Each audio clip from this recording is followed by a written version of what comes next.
Nagtatanong lang tayo mga ka-star, kung naisahan ba ng isang digital creator si Chris Lawrence. Hindi po ito paninira. Analytical and critical thinking lang po tayo mga ka-star. Bakit tayo nagtatanong? Ganito po kasi. Bago tayo magpatuloy, pakiusap lang po, please like, share, and subscribe. Ang simpleng act of kindness na iyan ay malaking tulong po sa aming mga video creator mga ka-star. Wagi ang new digital creator page na ito. Matapos i-share ni Mr. B ang post ay umangat from 13K to 20K ang followers in less than 24 hours. Today, around 9 a.m., ay may shared post si Chris Lawrence. Nananawagan siya ng suporta para kay Miss B upang makuha ang spotlight na she deserves. Obviously, kahit nasa 40s na siya, palaban pa rin talaga ang ganda at alindog ni Miss B. Pero ang tanong, legit ba talaga itong award-giving body na ito? Or isa lang itong digital creator na nagpaparami ng engagement? Hindi po tayo naninira, nagtatanong lang. At narito po ang ating mga punto kung bakit tayo nagtatanong kung naisahan lang ba si Chris Lawrence ng isang digital creator?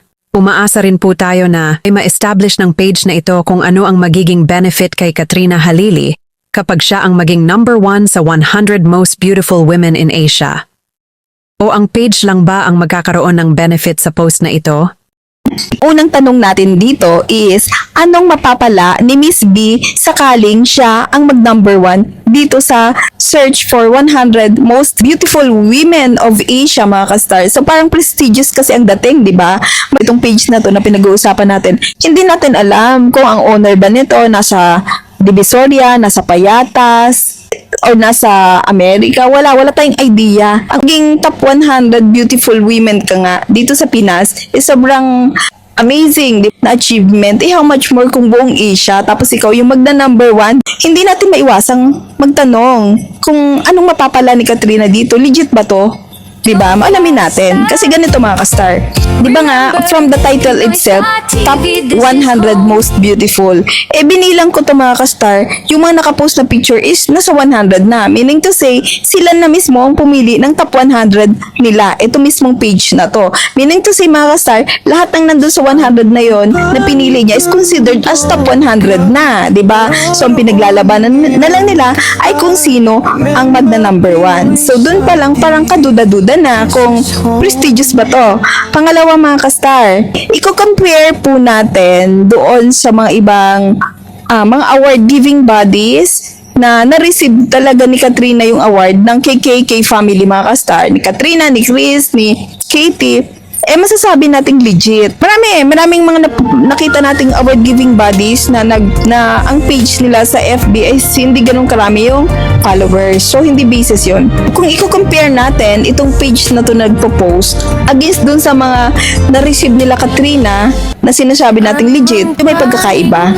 So, linawin lang natin mga ka-star, hindi po tayo naninira ng page. Tayo po ay critical or analytical thinkers mga ka-star. Yung mga videos natin, nagsusuri tayo kung ano yung napapansin natin. Ang point ko dito mga ka-star, hindi tayo basta-basta mag-accept. Nakikita natin, napapanood natin, sinusuri natin yan. So, it so happen kasi na itong si Mr. B is sobrang busy niyan at walang time yan magsuri. Para naman dito sa page, remember, may kasabihan tayo na good or bad publicity is still publicity. Hindi naman to bad publicity actually kasi nga, nagsusuri lang naman tayo at nagtatanong and they're free naman to answer yung ating questions, di ba mga ka-star? Para to prove na mali tayo dito sa ating mga tanong. So, hindi po tayo nag-aakusa, nagtatanong lang po tayo. Kinukumpara itong page na to compare dun sa other award-giving body na masasabi natin legit mga star. Well, isingit lang natin na napakaswerte nitong page na to. Kakagawa lang nito. Siguro mga nasa June, ipopost natin mga ka-star yung details kailan ito ginawa. And so far is meron na itong 15K followers as of this time mga ka-star. Pero siguro end of this day, baka mas marami pa. Pero ipopost natin yung updated. Well, eto nga channel natin mga ka-star. Ang tagal na natin nagko-content regarding dito kana Katrina at kay Chris, and mostly mga positive yan mga ka-star, promoting them, and alam nating maraming natuwang mga netizens. Pero hindi tayo na shout out ni Mr. B kaya sinasabi natin napakaswerte nitong bagong FB account na to mga ka-star, FB page. So alamin na natin at ikumpara mga ka-star. Ito, compare dun sa other page nga na sinasabi natin. So, yung ibang page kasi mga ka-star, kung saan ay naka-receive ng award sila Katrina, kapag nag-post sila mga ka-star na may details, like kailan yung awarding, so parang may kwenta yung search. At meron silang kung saan ang location, yung venue, yung mga pages na to mismo mga ka-star, meron tayong idea kung saan ito located, kung sa Japan ba to, kung sa Pilipinas, like yung isa dito sa Mandaluyong, and then, nagbibigay sila ng additional contact informations like numbers mga ka-star, or yung address, location, ganyan, or some other website. Well, itong page na to na bago, wala po siyang number, wala siyang location, hopefully, ay maglagay din. And, meron naman siya website, pero yung website kasi, mga star, yung ating nakasanayan, hindi po tayo or ako nagmadalaw sa mga website na hindi ko kilala, hindi ko trusted, hindi ko alam kung anong nandun. Kaya hindi ko po ma-check kung anong meron doon, kung ito ba ay legit or what. Basta ako hindi ako nag-guarantee kung legit or what yung website. It's to your own risk kung tama or mali. Okay, mga ka-star? So, eto. Yun na nga yung sinasabi natin. And napatunayan talaga, despite na konti yung mga followers nila dun sa kanilang FB, napatunayan na nakapagbigay sila ng award. Yung mga locations nito, Okada, or EDSA Shangri-La, kumbaga gumastos, nagpagawa ng mga magagandang trophies, diba? So talaga may venue, may nangyaring awarding. So, okay yun. Talagang congratulations sa part yun nila, ng ating KKK family mga ka-star. Pero yung tinatanong kasi natin dito na malinaw, after this, ano mangyayari pag si Kat ang nanalo? May awarding ba to? May trophy bang matatanggap? And considering mga ka-star, ito pa yung isang tanong natin as of this time, nasa number 2 si Kat at nangunguna nga si Kim Chu. Hindi po natin kuni-question ang ating Miss B kasi alam natin deserving ni Miss B kung siya ang manalo. Wala po tayong question doon kasi alam naman natin yung ganda, yung alindog, yung personalidad ni Miss B. Ang point lang natin dito, anong meron?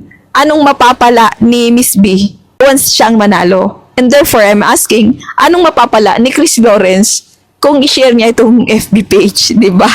Well, ito lang kasi is, ang makikita lang natin dito, nakakabilib. Kasi, parang pinapakita ni Mr. B na maliit or malaki, I don't care, basta I will support Kat, di ba? Pero ang tanong, sino ba talaga sinusuportahan mo dito? Si Kat ba? Or ang FB page? Well, nagtatanong lang naman, di ba mga ka-star?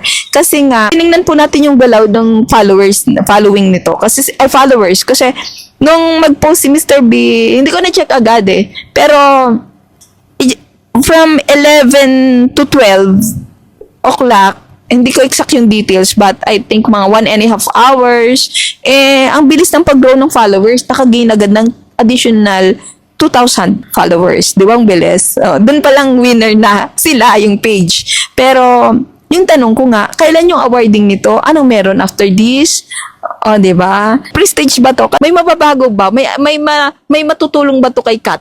Once na manalo siya dito, considering na si Kat ay talagang patok na patok sa social media, dagdag pa si Chris Lawrence, dagdag pa si Katie. So, makakatulong ba ito? Or yung page yung matutulungan nito? Nagtatanong lang mga ka-star, malaya po silang sumagot. Remember, good or bad publicity is still a publicity. So, mga ka-star natin dyan, mga kapwa ko fans ng ating Miss B and Mr. B, sa tingin nyo, mga ka-star, may mapapala ba si Kat dito at tama ba na pinatulan nito ni Chris Lawrence? Considering sila Ivana, sila Marian, at halos lahat, I don't think na i-share nila to. Sasabi ko lang, hindi isa na isahan si Mr. B. I think, ipinapakita lang ni Mr. B kung gaano siya ka-supportive kay Miss B, gano'n niya siya kamahal. So, still, congratulations, Katrina, for the love and support of Mr. B, mga ka-star. So, hanggang dito muna. Maraming salamat sa panonood mga ka-star. Kung nagustuhan ninyo ang video na ito, huwag kalimutang i-like, i-share sa inyong mga kaibigan, at mag-comment ng inyong opinion sa ibaba. At syempre, i-subscribe na rin para lagi kayong updated sa mga susunod nating videos. Kita-kits ulit sa next upload mga ka-star. Huwag palampasin. Ikaw naroroon. Ngayon kabayan, Pinoy Star TV. This is home.